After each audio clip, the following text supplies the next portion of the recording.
Hello and welcome to NAACP Perspectives, where we showcase and highlight successes and achievements in the Johnstown African American community.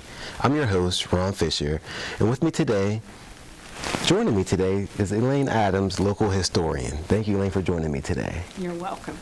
Now, if I seem a little off, it's because I have a lot of stuff going through my mind right now, because you hit me with a lot of great information.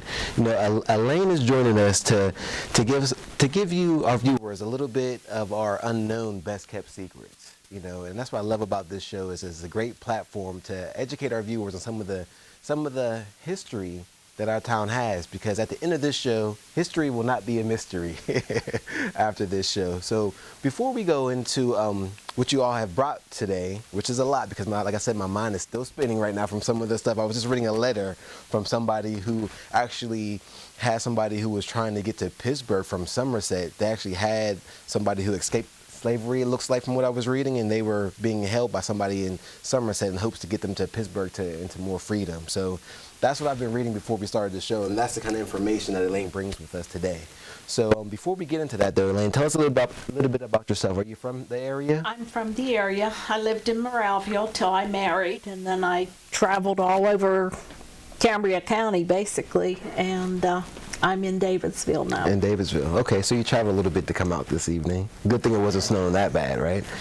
Well, so you have a lot of information about the Underground Railroad and its history here locally. Yes. How did you get started into doing all this research?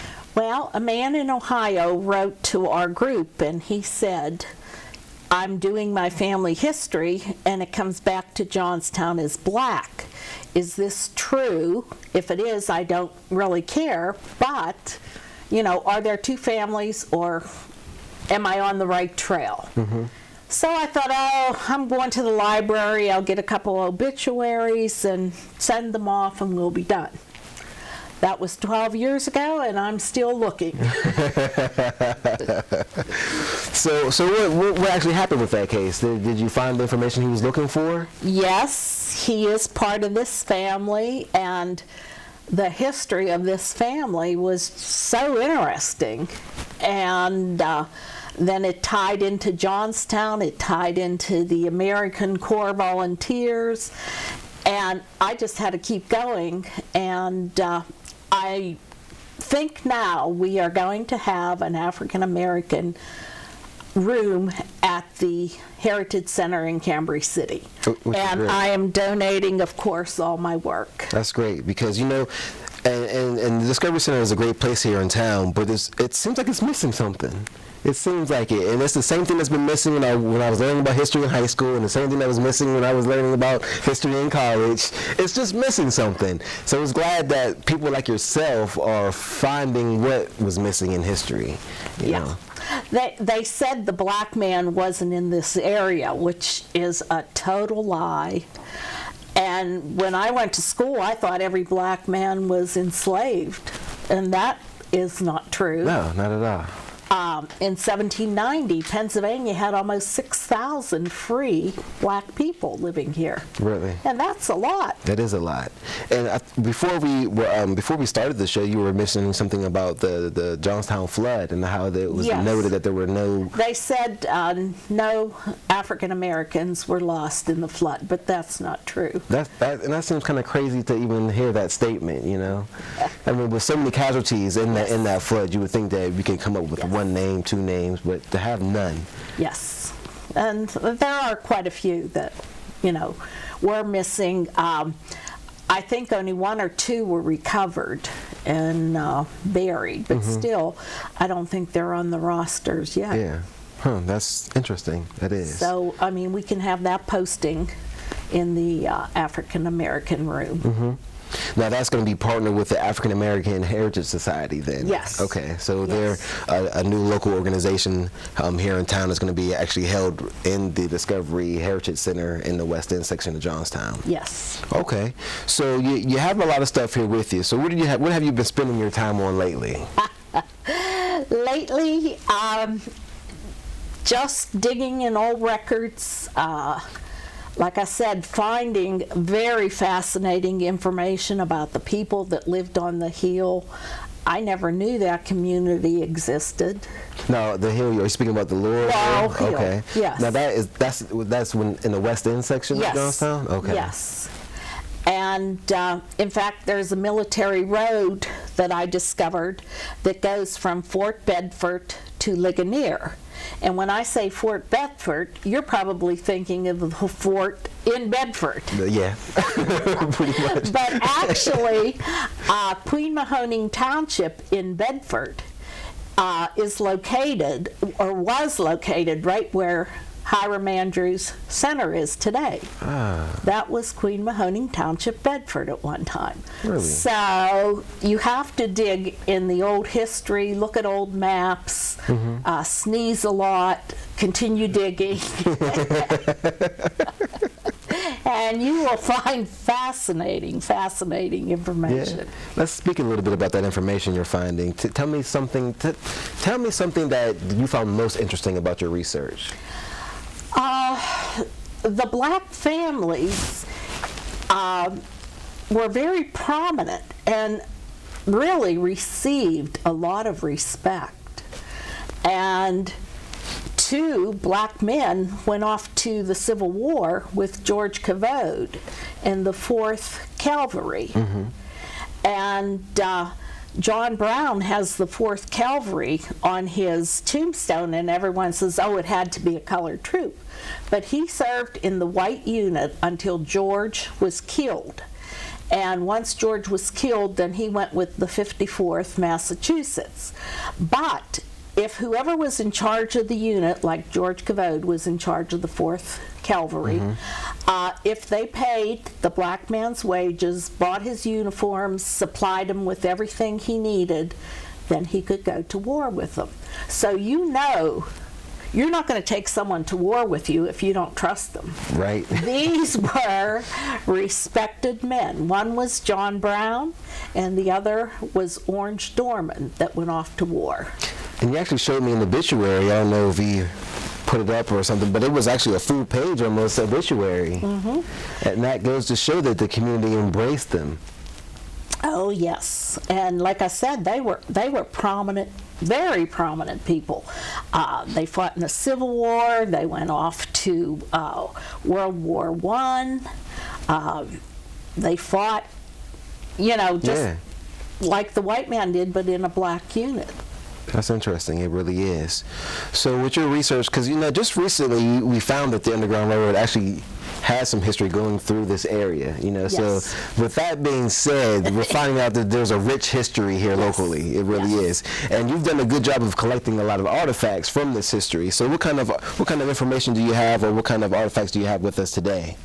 Well, we have the Underground Railroad in Pennsylvania, and as you can see, there were quite a few places through Pennsylvania. Oh yeah, there really was. That they actually documented. That's listing 25 different places here. Yes. And the Underground Railroad home was out east between Columbiana and Lancaster and Chester. It was a triangle. Yeah, that's interesting. And a lot of the blacks, because it was easier to get to that section of the state from the south. And so an awful lot went there. And also the Amish Mennonites. Now, today we have Amish, we have Mennonites. Back then, it was one group. It was Amish Mennonites. Okay. And they actually paid for people to come to this country. At the time that they were paying for people to come, the area of Europe was called Bern, which is now Germany, Poland, and Switzerland, and all those counties.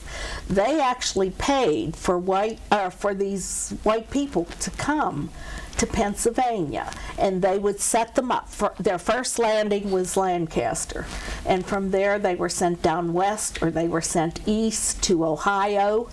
And the reason they got involved was they were the first slaves. The Vikings, back in the 9th century, would invade Ireland. And they took the Irish because they were strong, They were tall, with a good disposition, and they made them row the ships. So they knew what it was like to be enslaved. That's what it sounds like. That they, it was the same as the black man. They were beat, they were starved, they were underclothed. So in all those years, they never forgot what it felt like. And so they were sent to this country to actually help the black man escape. Now that is fascinating. That is. That's something I would have never known. So I can say I'm getting educated today, if anything. So I definitely can take this home with me. So you bring up so many different things that it makes me think about. But getting back to the Laurel Hill settlement now. Yes. So in the western section of town, where exactly would that be then? It's on top of the hill. It's about 4 miles from St. Clair Road. And at one time that was called the Black Road. And then they changed it to St. Clair. And this is where the black population lived. And they usually lived someplace that was secluded. They didn't want, a lot of people coming. And to walk to this place, I could see why a slave catcher wouldn't go after these people, because it is very hard to get up to the top of the mountain. So what is up there currently? Currently, the only thing up there is a pond, some foundations, and the cemetery. Okay. There's 2 tombstones, John Brown and John Smith, and the rest are simply field stones. But the state came in and did a historical counting, and there were 88 stones. We measured them and where they were placed and how far they were placed and the size. And we were told that the smaller the stone, the younger the person. Interesting. You also mentioned earlier, before we started taping, that they were facing a certain direction also. Yes. This cemetery faces north. And in Christian cemeteries today, it's east to west. And they were pushing for the north.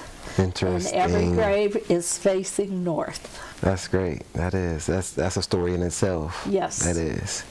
So, again, you have some more. I want to try to get to this part because I'm interested to see what y'all have over there myself.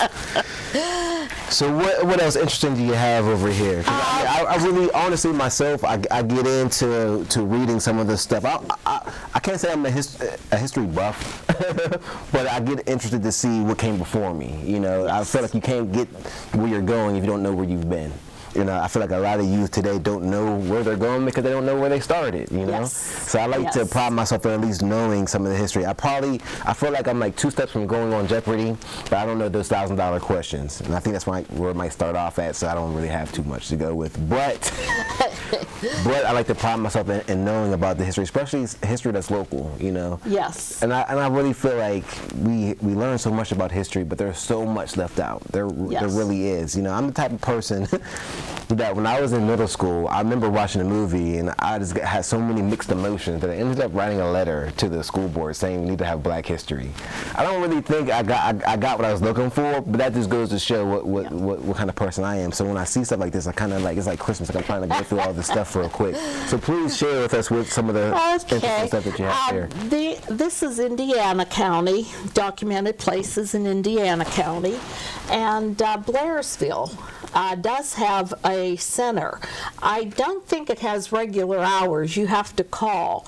But I went to their opening, and they had these little mats that 3 black people would sleep on. How they ever managed to sleep was unbelievable.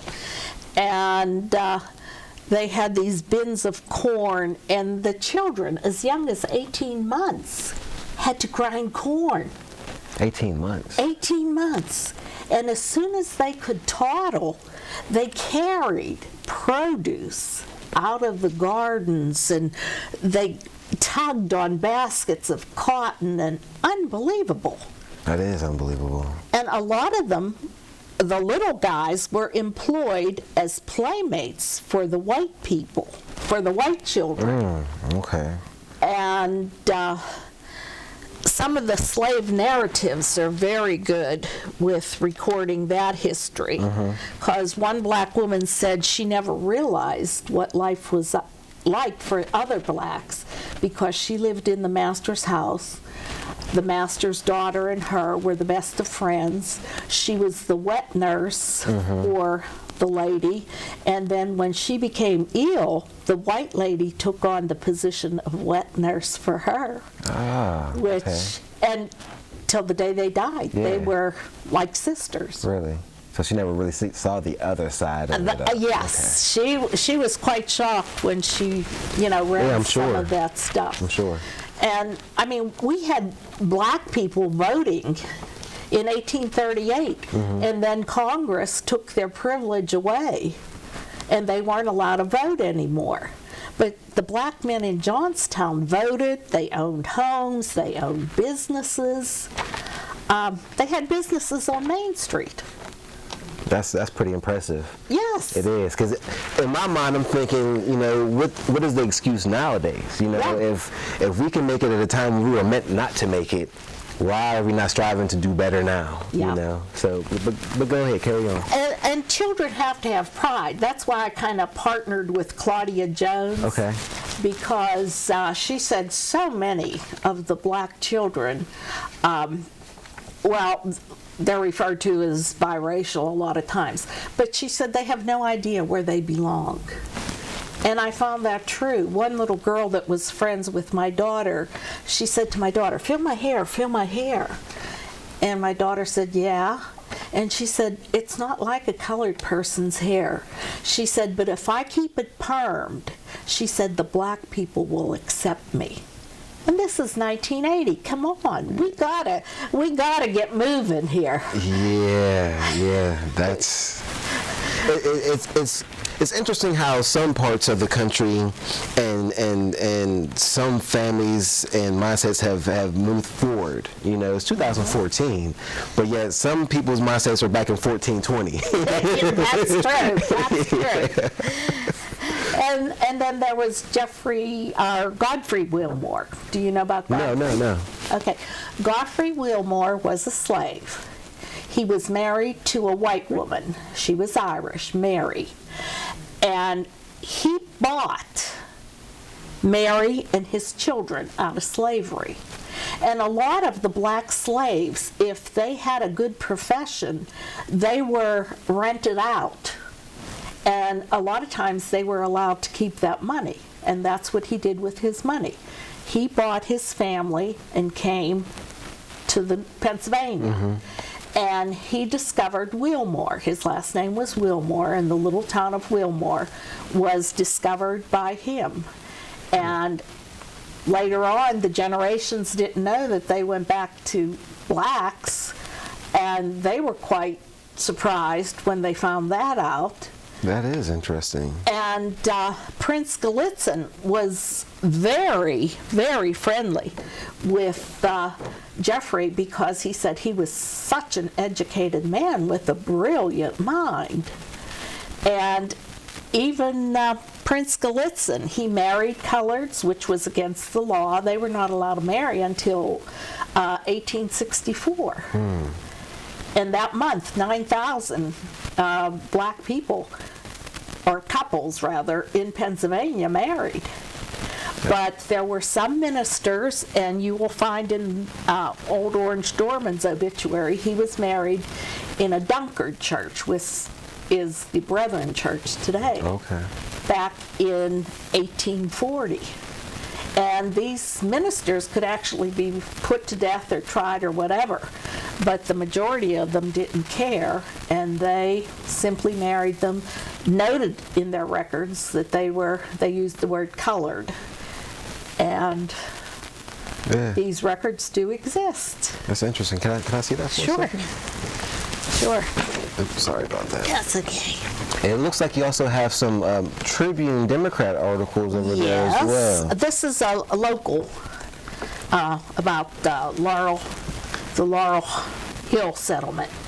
And most people know about Rosedale. When I was little, that was a black community. They had some white families living there, but it was basically a black community. And, everyone knew that that's where people lived. But a lot of times, as these people on the mountain got older, they did move on to Rosedale. It was easier. And so many people do have artifacts, but they're not willing to part with them. And I can understand. I can understand that. But we need to start sharing this information, or at least put it in some facility to where it's safe. Because I'm sure that there was a lot of information here held locally, and then the floods kind of washed a lot of that away. Yes. Yes. So it's good that we have people like yourself and the African American Heritage Society that are looking out to collect and save that information. Because Wilmore is a place here in Pennsylvania that's named after a black man. Yes. Am I right? Yes. I had to read it myself. I had to look at it myself because I said, she's not. She don't know what she's talking about. Right? Let me read this for myself. But no, and that's so interesting to me. It really is. And that's the things you have to dig for and read all kind of records. And sometimes you start reading a record not even thinking, you're just reading, and then it goes like, wow, that's something I was looking for in that record. Never did I expect to find it there. Yeah, that kind of blows me away, to be honest with you. Now, where exactly is Wilmore located at? Wilmore is, as you're heading towards Evansburg, it's Route 53, I think, past, you go past Summerhill, New Germany, and Wilmore is one of those little towns. Yeah, because I can see it on a sign or something somewhere, but that is very interesting to me. Yes. That really is. Yes. So we have a few more minutes to go, and I told you before we started we're going to have to do probably another show with you here in the near future. But tell us something else that we don't want to let our viewers miss out on before the show ends. All I know is this is a history that is very rich, and we have to preserve it. Everyone has to take the time, and I tell everyone, if you have any records, how many kids, when they go clean out a parent's home, just throw this stuff away? And the one black family, a girl that I worked with, she said, well, we're getting ready, I don't know, she collected obituaries and things out of the newspaper and whatever, and I said, oh, please, no garbage. Donate them to our group. If you don't want to donate them to our group, donate them someplace else, but do not throw those articles away. Definitely, it's history. It really is. And so many of the free white people also had some Indian in them. And also, quite a few families from the mountain have been reunited. Okay. Through my work. That's great. The one man wrote an inquiry to the Roots Web Cambria County Board, and he asked about the Brown family, and I said to him, I didn't know if he was black or white. I said, you tell me what you know, and then I'll fill in. I didn't want to shock him, and it is. I guess it would be a shock. Yeah, it would be somewhat of a shock. Yeah. Because, what would you think I am? I had a DNA test. I mean, if it looks like a duck and quacks like a duck, I mean... How about Asian? See, that's what... I wouldn't even have guessed it. Yeah. No. I was shocked. Yeah. So, of course, you had to do your research on yourself. With being a historian. Oh, yeah. I had to do DNA. Yeah. Well, that's interesting. But see, you never know until you look. Yes. People always assume, and you can't assume things all the time. That's what I say. And how do you move forward? So, how can I have a prejudice against someone that's black if I myself am Asian? I'm not mostly white. I'm Asian. Yeah, here's the thing. A lot of us are mixed with something else. I mean, there's not too many people who are pure 100% something, and maybe I'm wrong in saying that, but in my short 31 years on this earth, I've noticed that a lot of people have a diverse history, and a lot of people aren't what they think they are. How true. So that's great. I'm glad you could join us for today's show. Now, you've been pretty busy, it looks like, lately. Now, have you been speaking at any events or anything? I mean, it's Black History Month, so I'm sure people are tugging at your jacket. Well, I've already presented this at the library years ago, and I had a lot of calls of people saying, you know more about my family than I do, Mm-hmm. And anytime I'm asked to speak, I've gone over to Blair County, and I'll always speak. Okay. If somebody wanted to get a hold of you, how could they contact you? They could email me, they could call me. I'm in the telephone book. In the telephone book? Yes. They still have those telephone books? Yes, but they don't have too many names in them anymore. But yours is in there. Mine yours is in there. That's great. Before we go, I wanted to look at this one quick map here. I think we have a few more minutes left. If you could just go over this map, because that looks pretty interesting itself. Okay. This is Pennsylvania Colony. This is also Pennsylvania Colony with the 3 counties. Okay. There was Burke, Philadelphia, and I can't think of the other one offhand. But this here is the interesting one. This whole top portion of Pennsylvania is owned by Connecticut. This portion here is owned by Virginia, and it was the land that George Washington owned. And different times it's stated that he's in Westmoreland County. Well, there was a Westmoreland, Virginia, and there's a Westmoreland, Pennsylvania. Okay. But he owned that tip there. And after the Revolution, this is what he gave out in land grants. Okay. And Maryland, this part down here, was owned by Maryland. And this part in here that's white, that was Kentucky. And Kentucky is the Indian word for wilderness. Okay, so Kentucky ran through Pennsylvania into Ohio. That was Kentucky land also. Okay. So these are the things that you have to dig out in order to find the information that you need. Yeah, definitely. You have to research to find your research. But that's interesting. So you're saying that Pennsylvania was made up of Connecticut, Maryland, Virginia, and Kentucky at one point. Yeah. So that has to make it hard for somebody like yourself who does the research, because you're looking for Pennsylvania facts and you're in Kentucky all of a sudden, right?